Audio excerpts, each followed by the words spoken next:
Shalom Elohim, haleluya, puji nama Tuhan. Semangat pagi Bapak Ibu Saudara yang dikasihi Tuhan kita, Yesus Kristus. Jumpa lagi bersama saya Pendeta Samuel Mawuntu dalam Renungan Pagi ke 1905 hari. Renungan pagi ini mengudara. Puji Tuhan. Bapak Ibu Saudara yang dikasihi Tuhan, sebelum kita mengawali segala aktivitas kita di pagi hari ini, mari kita buka hari ini bersama Tuhan dengan mendengarkan firman Tuhan. Sebelum kita membaca, mendengarkan, dan merenungkan firman Tuhan hari ini, mari kita berdoa. Minta pimpinan Roh Kudus. Kita berdoa. Bapa di surga, berbicaralah kepada kami semua. Pakai firman Tuhan ini untuk menegur kami, menasihati kami, menguatkan kami, meneguhkan iman percaya kami, dan menuntun kami supaya kami terus berjalan di jalan Tuhan yang benar. Dan pakai firman Tuhan ini untuk memberkati kami semua. Di dalam nama Tuhan Yesus yang adalah firman Allah yang hidup, kami berdoa. Amin. Haleluya. Bapak Ibu Saudara yang dikasihi Tuhan, bersama dengan saya kita akan belajar Alkitab dari kitab Kejadian sampai kitab Wahyu. Mari buka Alkitab kita. Masih di kitab 1 Raja-Raja pasal 17, ayat 17 sampai ayat 24. Masih di bawah perikop Elia dan janda di Sarfat. Demikian firman Tuhan. Sesudah itu, anak dari perempuan pemilik rumah itu jatuh sakit. Dan sakitnya itu sangat keras, sampai tidak ada nafasnya lagi. Kata perempuan itu kepada Elia, "Apakah maksudmu datang kemari? Ya abdi Allah, singgahkah engkau kepadaku untuk mengingatkan kesalahanku dan untuk menyebabkan anakku mati?" Kata Elia kepadanya, "Berikanlah anakmu itu kepadaku." Elia mengambilnya dari pangkuan perempuan itu dan membawanya naik ke kamarnya di atas dan membaringkan anak itu di tempat tidurnya. Sesudah itu ia berseru kepada Tuhan, katanya, "Ya Tuhan Allahku, apakah engkau menimpakan kemalangan ini atas janda ini juga, yang menerima aku sebagai penumpang dengan membunuh anaknya?" Lalu ia mengunjurkan badannya di atas anak itu 3 kali dan berseru kepada Tuhan, katanya, "Ya Tuhan Allahku, pulangkanlah kiranya nyawa anak ini ke dalam tubuhnya." Tuhan mendengarkan permintaan Elia itu, dan nyawa anak itu pulang ke dalam tubuhnya, sehingga ia hidup kembali. Elia mengambil anak itu, ia membawanya turun dari kamar atas ke dalam rumah, dan memberikannya kepada ibunya. Kata Elia, "Ini anakmu, ia sudah hidup." Kemudian kata perempuan itu kepada Elia, "Sekarang aku tahu bahwa engkau abdi Allah, dan firman Tuhan yang kau ucapkan itu adalah benar." Amin. Haleluya. Bapak Ibu Saudara yang dikasihi Tuhan, konteks kebenaran firman Tuhan ini ketika anak janda di Sarfat sakit keras dan sudah tidak bernafas lagi, alias meninggal dunia. Karena Nabi Elia masih berada di rumah janda di Sarfat itu, ketika anaknya meninggal, otomatis Nabi Elia menjadi pelampiasan kemarahan janda ini dan menuduh bahwa Nabi Elia lah penyebab kematian anaknya. Coba saudara lihat ayat 18. Kata perempuan itu kepada Elia, "Apakah maksudmu datang kemari? Ya abdi Allah, singgahkah engkau kepadaku untuk mengingatkan kesalahanku dan untuk menyebabkan anakku mati?" Saudara yang dikasihi Tuhan, saya percaya Nabi Elia pada saat itu mengalami tekanan yang luar biasa ketika dia berada di rumah janda itu. Dituduh penyebab kematian anak janda itu membuat Nabi Elia terpukul dalam batinnya. Dia baru saja melakukan hal yang luar biasa di tengah-tengah keluarga janda ini. Tapi selang beberapa waktu, bencana maut datang. anak satu-satunya dari janda ini, masa depannya mati ketika Elia ada di rumahnya. Sehingga ini menjadi satu pukulan batin yang luar biasa dialami oleh Nabi Elia. Karena dia dituduh penyebab kematian anak dari janda ini. Bapak Ibu Saudara yang dikasihi Tuhan, dari kebenaran firman Tuhan ini, saya mau mengajak kita melihat bagaimana hidup sebagai hamba Tuhan ketika kita ada dalam situasi seperti yang dialami oleh Nabi Elia. Perhatikan ayat 24. Kemudian kata perempuan itu kepada Elia, "Sekarang aku tahu bahwa engkau abdi Allah, dan firman Tuhan yang kau ucapkan itu adalah benar." Amin. Haleluya. Ayat ini merupakan pengakuan janda di Sarfat setelah mujizat Tuhan terjadi kepada anaknya yang tadinya mati, bisa hidup kembali. Haleluya. Bapak Ibu Saudara yang dikasihi Tuhan, ini pengakuan janda di Sarfat ini mengenai Nabi Elia. Sekarang aku tahu bahwa engkau apa? Abdi Allah. Haleluya.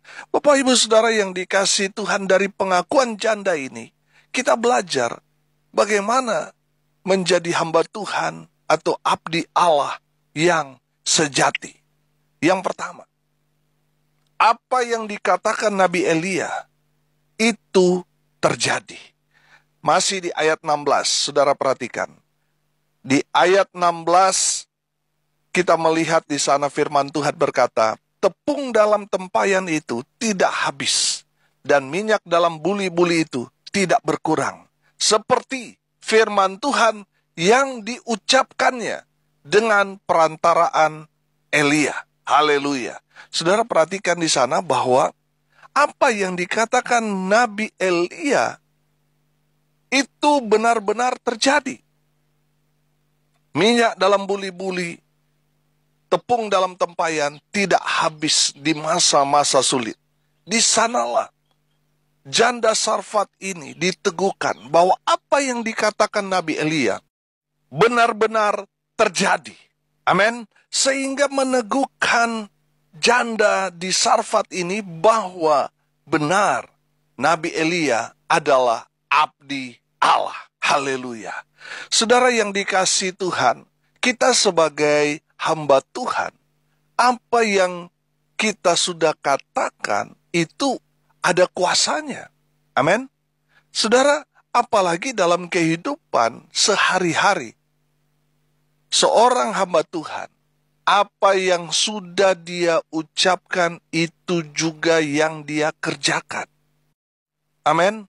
Jangan sampai saudara, seorang hamba Tuhan, dia mengucapkan sesuatu tetapi dia tidak realisasikan. Ini bahaya saudara.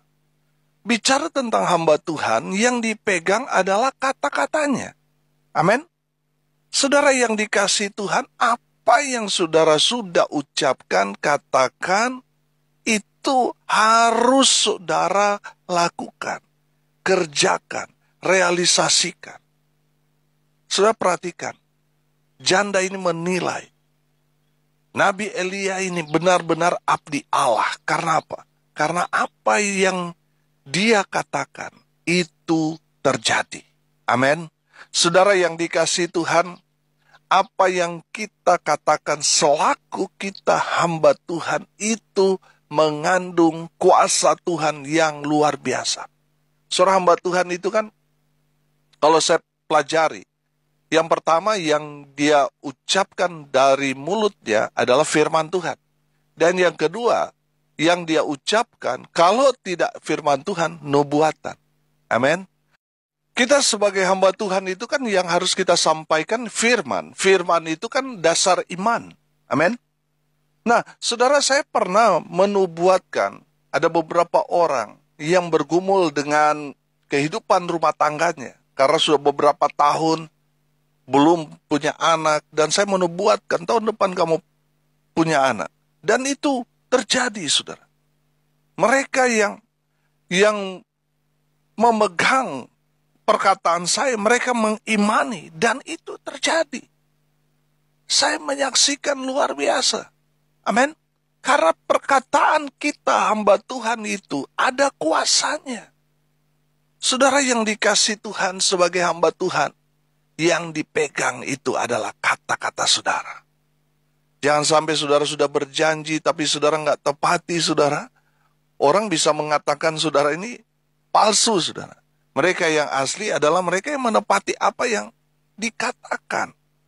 Saudara yang dikasih Tuhan, orang dapat mengenali kita, hamba Tuhan dan tidak, ketika apa yang kita katakan itu terjadi. Makanya saudara yang dikasih Tuhan, hati-hati dengan perkataan kita. Karena ada kuasa yang luar biasa yang keluar dari perkataan hamba Tuhan.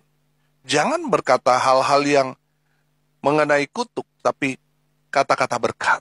Amin. Sehingga meneguhkan, memberkati banyak orang. Haleluya.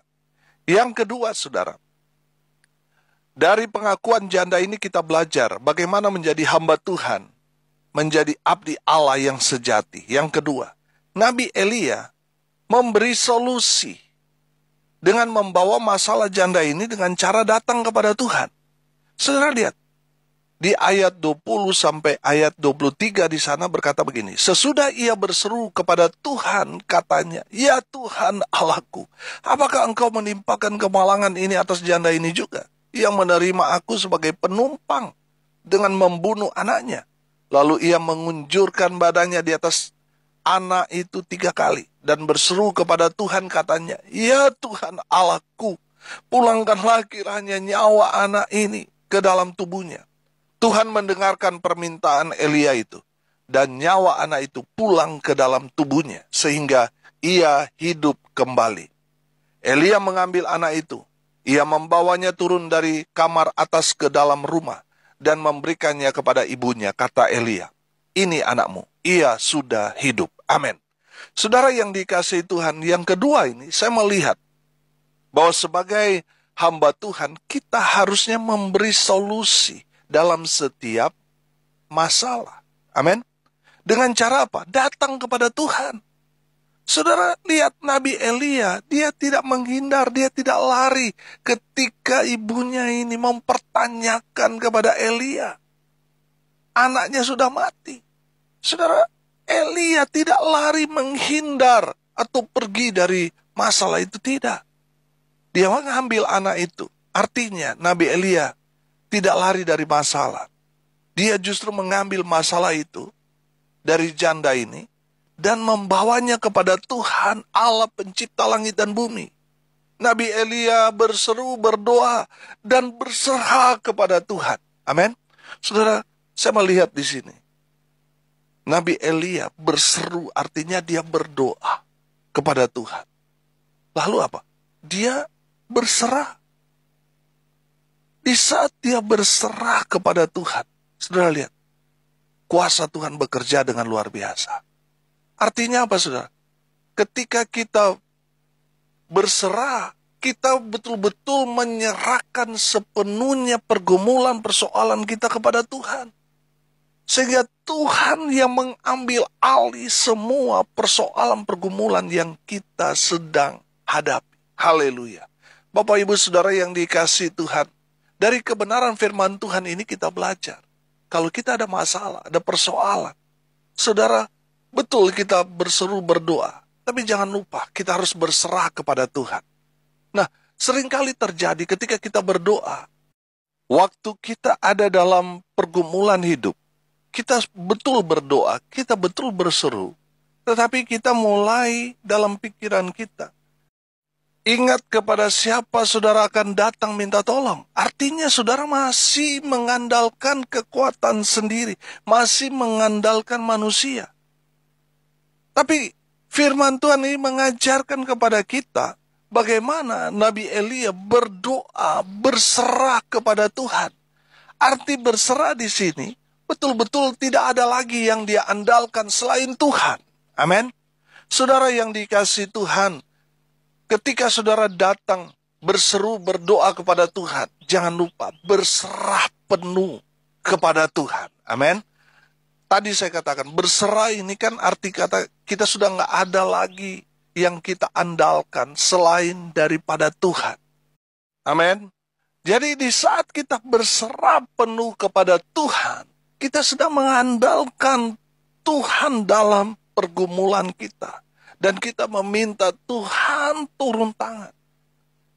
Tuhan mendengar doa Nabi Elia. Karena Nabi Elia berserah penuh kepada Tuhan. Tuhan juga akan mendengar doa-doa saudara ketika saudara berserah penuh kepada Tuhan. Haleluya. Bapak Ibu Saudara yang dikasihi Tuhan, Nabi Elia tidak menghindar ketika ada masalah, tapi dia hadapi. Dia beri solusi. Dia ambil anak itu. Dia bawa kepada Tuhan. Dia berseru, berdoa, dan berserah kepada Tuhan. Sehingga Tuhan mendengar doa Nabi Elia. Anak itu yang tadinya sudah mati, rohnya kembali kepada anak itu. Dan anak itu hidup kembali. Haleluya. Bapak Ibu seorang hamba Tuhan, itu harus seperti itu. Dia harus jadi jawaban. Dia harus memberikan solusi. Dia harus datang kepada Tuhan. Dia harus berseru. Dia harus berserah. Membawa persoalan pergumulan. Baik yang dihadapi oleh jemaat maupun pribadinya. Saudara yang dikasihi Tuhan. Hamba-hamba Tuhan dibutuhkan oleh jemaat. Supaya hamba Tuhan itu memberi solusi di tengah-tengah persoalan pergumulan jemaat Tuhan. Haleluya. Yang ketiga, dari pengakuan janda ini kita belajar bagaimana menjadi hamba Tuhan atau abdi Allah yang sejati. Yang ketiga, Nabi Elia menjadi jawaban atas masalah yang dihadapi janda di Sarfat ini. Amin. Saya perhatikan ayat 23. Di sana dikatakan begini. Elia mengambil anak itu. Ia membawanya turun dari kamar atas ke dalam rumah dan memberikannya kepada ibunya. Kata Elia, ini anakmu. Ia sudah hidup. Haleluya.